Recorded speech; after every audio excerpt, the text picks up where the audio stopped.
Hello বন্ধুরা, চলে এসেছি নতুন একটি রেসিপি নিয়ে। আজ আমি দেখাবো কি করে কেকের মোল্ড ছাড়াই বাটির মধ্যে কেক তৈরি করা যায়। একদম নরম তুলতুলে পাকা আমের কেক তৈরি করে দেখাবো আমি। নিয়ে নিয়েছি একটি পাকা আম। দেখো, আটিটা বাদ দিয়ে পুরো আমটাই আমি কেটে নিয়েছি। এটা আমি একটা মিক্সিং বলে পেস্ট করে নেব। আমি এখানে 100 গ্রামের মতো চিনি নিয়ে নিয়েছি, দিয়ে দেবো চিনিটা। একসাথে পেস্ট করে নেব আমি। পুরো স্মুথ একটা পেস্ট করে নিয়েছি। এটাকে আমি নামিয়ে নেব এবার। ওই 100 গ্রামের মতো চিনি দিয়েছিলাম, চিনিটা এর সাথে দেবে, তাহলে ভালোভাবে পেস্ট হয়ে যাবে।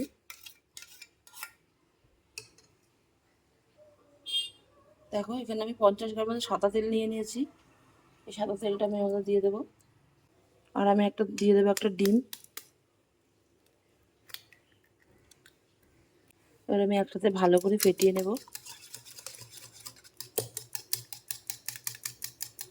আমটার সাথে যাতে ডিমটা তেলটা ভালো করে মিক্সড হয়ে যায়।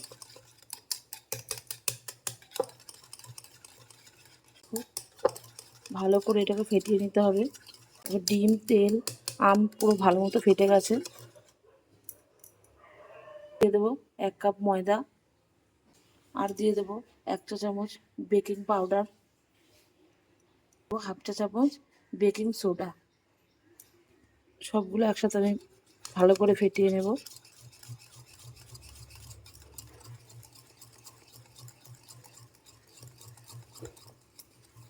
যদি তোমরা মনে করো যে খুব ঘন হয়ে যাচ্ছে, তাহলে তখন এখানে দুধ বা জল তোমরা এখানে অ্যাড করতে পারো।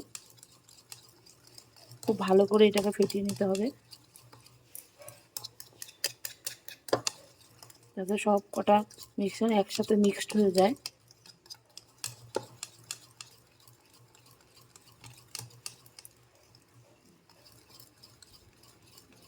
তোমরা এভাবেই কিছুক্ষণ টাইম নিয়ে থেকে ভালো করে ফেটিয়ে নেবে। ওই কাছে ফেটানো।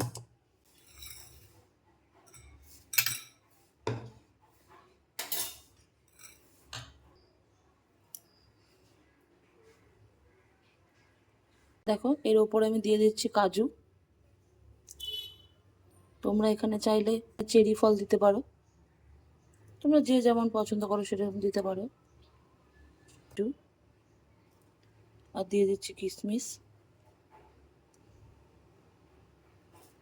দেখো, দুটোর মধ্যে দিয়ে দিয়েছি কাজু আর কিশমিশ। এখানে আমি একটা বসিয়ে দিয়েছি কড়াই, এটাকে আমি গরম করে নিয়েছি। এর ওপরে আমি দিয়ে দেবো একটা ঝাঁঝরি। এরকম ঝাঁঝরি দিয়ে দেবে। তারপরে আমি দুটো বাটি বসিয়ে দেবো।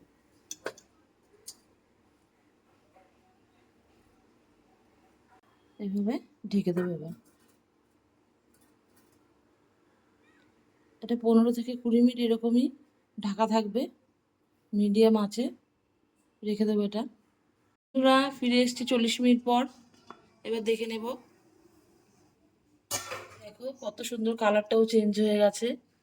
এবার আমি দেখে নেব এটা মাঝখানে দিয়ে। দেখো, একদম হয়ে গেছে ভেতরটা পুরো। এটা রেডি হয়ে গেছে। এবার আমি এটাকে নামিয়ে নেব।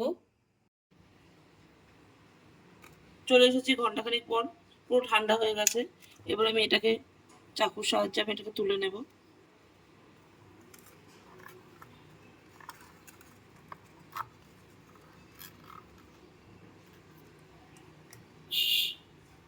দেখো, কত সুন্দর এটা উঠে গেছে, একদম সফট হয়ে গেছে পুরো। দেখো, এটাকে আমি কেটে নেবো এবার।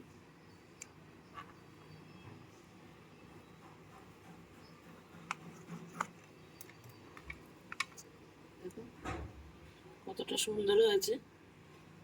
কেকের মোল ছাড়াই এরকম বাটির মধ্যে তোমরা সুন্দর কেক তৈরি করে নিতে পারো। পুরো রেডি হয়ে গেছে আমার একদম তুলতুলে নরম আমের কেক।